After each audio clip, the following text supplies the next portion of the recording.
Oi, turminha, tudo bem? Olha o tio Toninho novamente. Vamos pegar o nosso livro de história na página 92.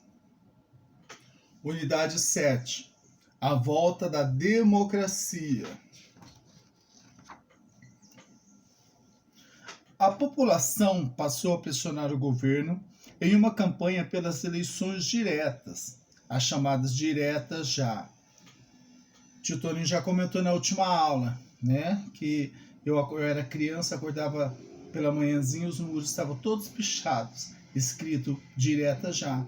Eu não sabia o que era, perguntava para meus pais, mas meus pais também não sabiam explicar, né? E no fundo eram as pessoas que queriam fazer a eleição direta, o povo queria votar, escolher o presidente, que revelava a vontade de grande parte do povo brasileiro pela volta da democracia.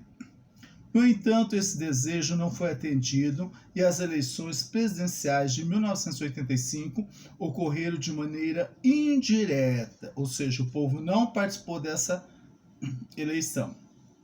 Em 15 de janeiro de 1985, Tancredo Neves, político mineiro, venceu o paulista Paulo Maluf nas eleições presidenciais realizadas por um colégio eleitoral.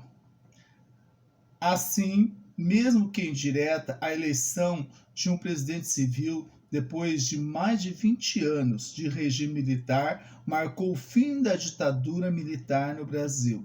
Então foi um movimento histórico. Por quê?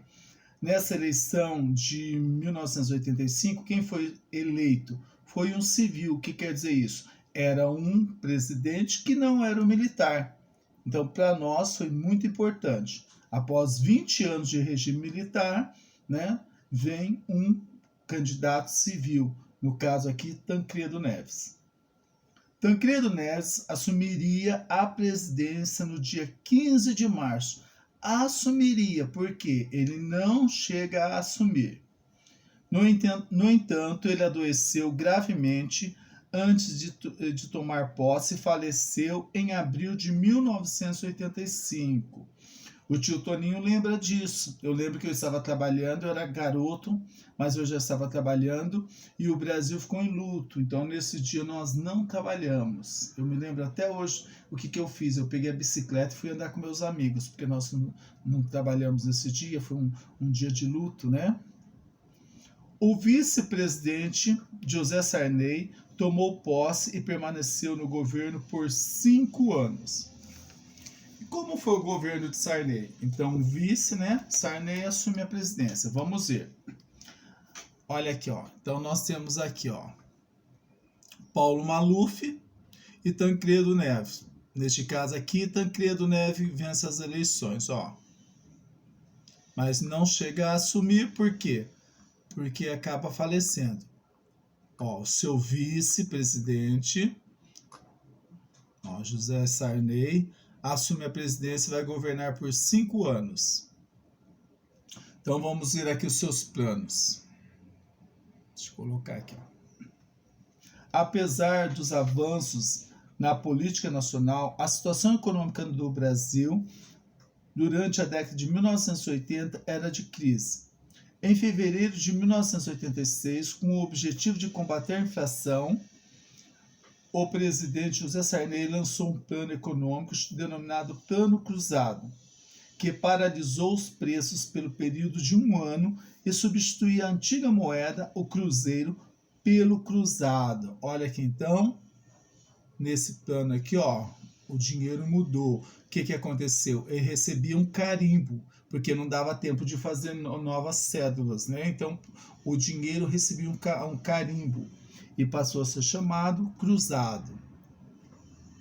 Além disso, os salários passaram a ser reajustados anualmente, como no plano cruzado.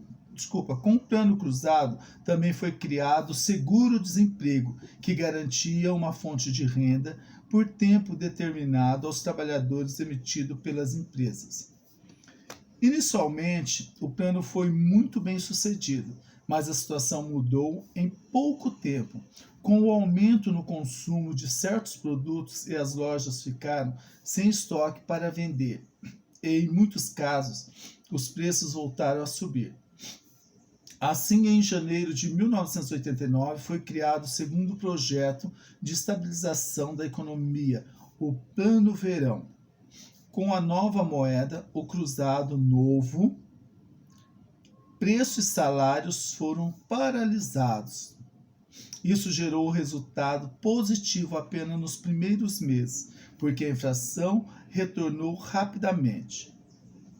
Entre o fim da década de 1980 e o início da década de 1990, entre o fim da década de 1980 e o início da década de 1990, a inflação do Brasil foi tão alta que era chamada de hiperinflação.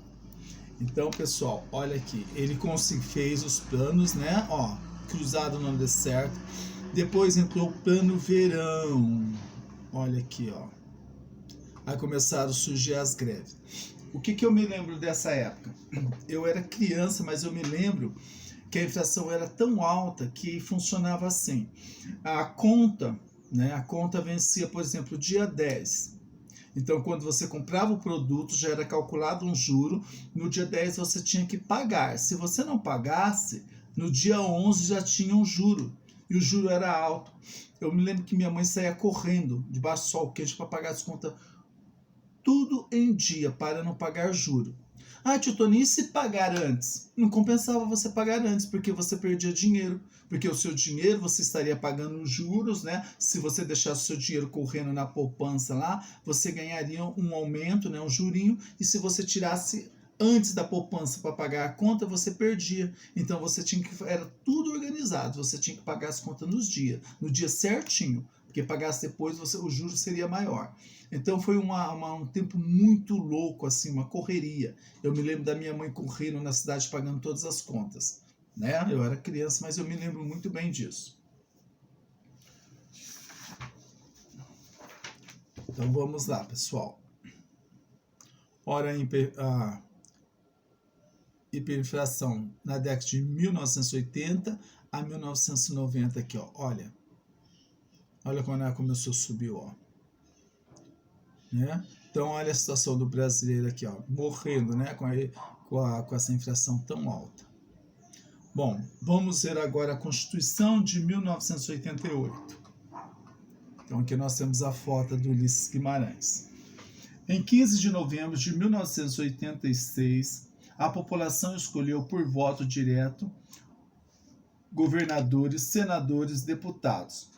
Os congressistas, senadores e deputados eleitos naquele ano tinham uma importante missão: elaborar uma nova Constituição do Brasil.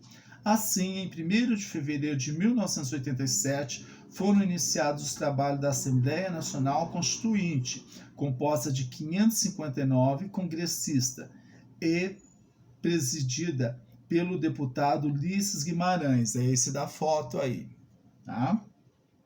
Em 5 de outubro de 1988, foi publicada a nova Constituição Brasileira, que também ficou conhecida por Constituição Cidadã, pois devolvia ao cidadão muito dos direitos perdidos durante o regime militar, com destaque para o direito de votar para presidente. Então, pessoal, eu me lembro dessa Constituição quando ela estava sendo feita. O que aconteceu?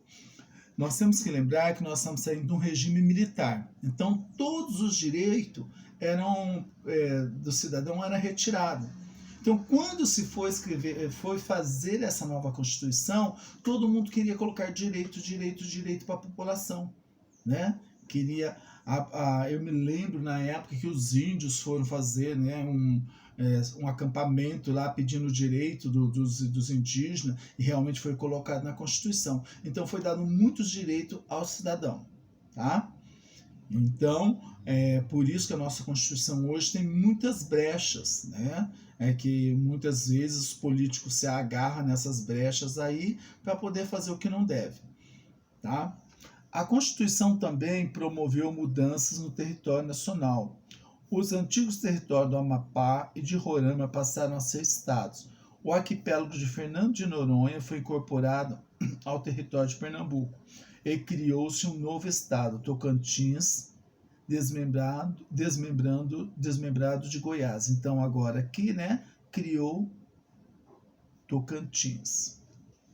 Nós já vimos isso daqui na aula de geografia. Vamos lá. O direito ao voto após 1988.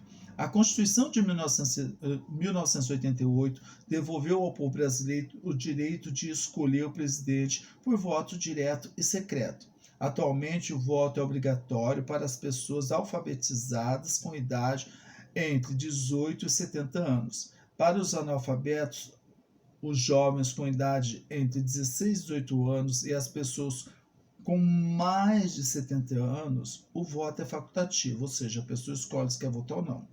Tá? Turminha, vocês irão fazer os exercícios da página 96.